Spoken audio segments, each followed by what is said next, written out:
안녕하세요. 꽃사슴TV입니다. 오늘 함께할 책은 부자가 보낸 편지 1. 실패, 인간관계, 운명 6번째 편지부터 마지막 편지까지입니다. 혼다켄 지음, 출판사, 책이 있는 풍경입니다. 6번째 편지 1. 6번째 편지는 일에 대한 편지란다.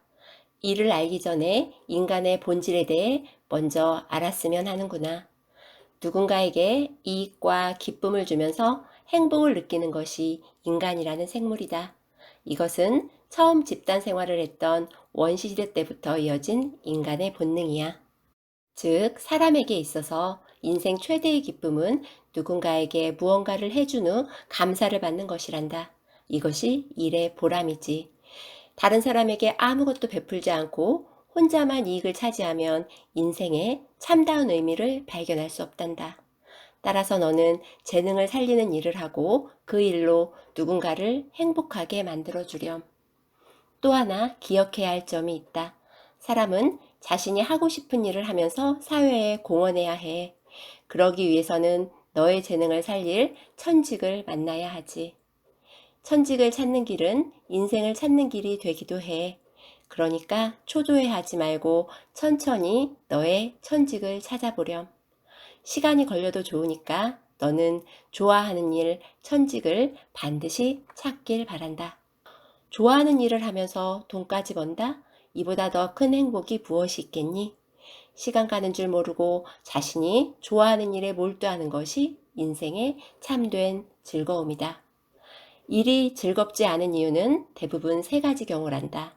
첫 번째는 자신의 재능과 맞지 않는 일을 하고 있는 경우이고, 두 번째는 일의 방법이 즐겁지 않은 경우야. 그리고 세 번째는 인간관계가 좋지 않은 경우. 사람이 일을 그만두는 가장 많은 이유가 직장의 인간관계 때문이라고 하더구나. 너는 꼭 재능을 살리는 일을 하면서 많은 사람들을 행복하게 만들어주렴. 네가 평생의 일을 만났으면 좋겠구나. 그리고 많은 사람들에게 감사받는 인생을 살길 바란다. 다음은 7번째 편지 실패입니다. 네가 이 편지를 펼쳤다는 것은 무언가에 큰 실패를 했다는 뜻이겠지? 그리고 조금은 침울해졌을지도 모르겠구나. 하지만 침울해할 필요도 걱정할 필요도 없단다. 나는 실패의 세계에서 훈장을 받아도 좋을 만큼 멋진 실패를 많이 한 사람이란다. 고객이 주문한 것보다 10배나 많은 물품을 발주한 적도 있고 수급용 지갑을 잃어버린 적도 있었지. 외국에 갔을 때는 단체 관광객의 여권을 통째로 잃어버린 적도 있었단다. 지금도 가끔 그때의 일을 떠올리면 아찔하기만 해. 사업을 시작한 후에도 실패의 연속이었지. 실패가 많은 인생은 추억도 많다라는 말이 있단다. 내 나이가 되면 그 말을 실감할 수 있게 되지. 사람들은 나를 보고 재벌이라고 한다. 내가 경제적으로 성공한 사람처럼 보였을 거야. 하지만 실제로는 사업에서도 인생에서도 나는 성공한 적보다 실패한 적이 훨씬 많단다. 다른 시각으로 보면 많이 도전했으니까 많이 실패했다고도 말할 수 있을 거야. 나는 위험을 무릅쓰고 많이 도전했기 때문에 그만큼 비즈니스에 성공한 거란다. 결과적으로 성공한 사람조차도 인생의 70에서 80%는 실패의 시간을 갖지. 그것은 등산과도 같아.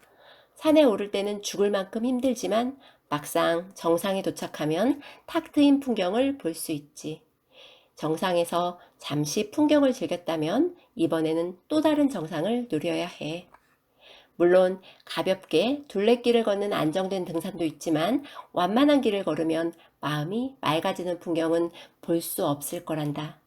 골짜기가 깊어야 산의 높이를 실감할 수 있는 거지. 행동하면 반드시 실패는 따라붙게 돼 있어. 반드시 그렇지. 그건 피할 수 없는 사실이야. 너도 앞으로 멋진 실패를 많이 경험할 거다. 하지만 아무것도 행동하지 않았을 때보다 실패했을 때가 훨씬 더 성공에 가까워진단다. 실패의 본질과 실패를 회복하는 방법만 알면 두려워할 것은 아무것도 없게 되지. 이 사실을 꼭 기억해 두렴. 실패하지 않는 성공은 위험하다. 그럼 실패한 다음에는 어떻게 해야 될까? 실패할 만회할 방법을 생각하고 행동하는 거야. 과거에 대해서 우리가 할 수 있는 것은 인정하는 것뿐이다. 과거는 바뀌지 않기 때문이지. 괴로워해도 좋아. 하지만 실패해도 행동을 멈춰서는 안 된다. 병과 사고는 어떤 의미에서 보면 실패에 포함되지. 하지만 나는 병이나 사고에 따른 불행은 실패라고 생각하지 않는단다. 인생의 의미란 건강하게 장수하는 것일까? 나는 아니라고 생각한다. 자신에게 주어진 목숨을 의미 있게 쓰는 것, 이것이 인생의 의미라고 할 수 있지. 그럼 일어나서 다시 한번 도전해 보거라. 성공은 어려운 것 같지만 사실은 그렇지 않단다. 도전하는 사람이 적기 때문에 경쟁 상대가 없는 거나 마찬가지지. 언제 어디서나 너를 응원하마. 다음은 8번째 편지, 인간관계입니다. 인간관계는 모두 중요하다. 진짜 행복은 인간관계에서 얻을 수 있는 거란다. 아무리 돈이 많아도, 아무리 권력이 높아도 사람은 행복해질 수 없어. 인간관계가 좋지 못하면 불행해질 수밖에 없지. 풍요롭고 행복한 삶을 살기 위해서는 좋은 인간관계가 반드시 필요하단다. 내가 부자가 된 후에 깨달은 사실이 하나 있다. 결국 사람은 돈과 사회적 주의만으로 행복해질 수 없다는 사실이야. 왜냐하면 돈과 일로 얻는 기쁨은 일시적인 흥분밖에 되지 않기 때문이지. 누군가와 깊은 관계를 맺을 때 비로소 사람은 행복해진단다. 미국 하버드 대학에서 75년에 걸쳐 연구한 실험이 있어. 724명의 남성을 대상으로 한 연구로 인생을 가장 행복하게 만드는 것은 무엇일까라는 거지. 결과는 좋은 인간관계를 맺는 것이었단다. 인간관계가 행복의 열쇠라는 뜻이야. 인간관계에 대해서 링컨이 한 유명한 말이 있어. 만약 상대방을 내 편으로 만들고 싶다면 당신이 먼저 그의 친구가 되라. 링컨도 인간관계가 좋아야 모든 일이 잘 된다는 사실을 잘 알고 있었지. 직장 내 인간관계에서도 상대방을 기쁘게 해주는 것이 직장 내 인간관계의 열쇠라는 사실을 꼭 기억해 두길 바란다. 상대방이 위험에 처했을 때 손을 뻗어 이익을 주는 것, 이것만으로도 직장 내 인간관계는 좋아질 거다. 그리고 개인적인 인간관계에서 너에게 꼭 들려주고 싶은 말이 있단다. 나는 아내와는 깊은 신뢰관계를 맺었다고 생각한다. 그러나 고아였던 탓인지 부자 관계는 잘 알지 못했지. 아들과 친밀한 관계를 맺는 데는 서툴렀어. 나는 무슨 말을 해야 될지 몰라 입을 다문 거였는데 상대방은 그것을 무시라고 생각했던 것 같구나. 그래서 아들에게 다가가지 못했고 그 결과 손자인 너희들을 만나러 가는 길도 망설였었지. 이것은 내가 인생에서 가장 크게 후회하는 것 중에 하나란다. 나 자신과도 더 많이 마주했어야 했는데 나에게도 과거를 치유할 시간이 필요했는데 절망감과 마주하는 것이 두려워서 나 자신을 속여버렸지. 너는 꼭 너와 마주하는 시간을 갖길 바란다. 그렇게 하지 않으면 인생에서 정말 중요한 것을 놓쳐버릴지도 몰라. 사람에게 사랑받는 사람이 되고 싶다. 이것은 내 평생의 바람이었단다. 멋진 인간관계를 쌓길 진심으로 바란다. 다음은 마지막 9번째 편지, 운명입니다. 벌써 마지막 편지구나. 지금까지의 모든 과정이 필연처럼 느껴지지는 않니? 어디서 무엇을 하고 누구를 만났는지 세세하게 기억하지는 못해도 뒤돌아보면 전부 필연처럼 느껴질 때가 있을 거란다. 이 운명의 신비한 힘을 느꼈으면 한다. 운명과 비슷한 말로 숙명이라는 것이 있다. 이 두 가지 말은 서로 비슷해 보이지만 사실은 전혀 다른 의미를 가지고 있단다. 숙명은 머무는 명, 내가 태어났을 때 결정되는 것이고 운명은 움직이는 명, 어떻게 살아갈지 내가 스스로 결정하는 것이야. 이 안에는 네가 어찌할 수 없는 숙명의 힘이 있다는 걸 명심하기 바란다. 인생에는 아무리 앞으로 나아가려고 해도 모든 것을 제자리로 되돌려 놓는 힘이 움직일 때가 있어. 또한 재난, 사고, 질병처럼 나와 직접적으로 관계없는 힘이 움직일 때도 있지. 승승장구하던 회사에 불이나 사업이 망했다는 이야기 같은 이야기 말이야. 그럴 때는 숙명과 운명의 갈림길, 즉 분기점에 있다고 생각하는 게 좋아. 에디슨은 자신의 공장에 화재가 났을 때조차도 침착한 모습을 유지하며 좋은 설비를 갖출 좋은 기회라고 말했지. 그는 정말 그릇이 큰 사람이야.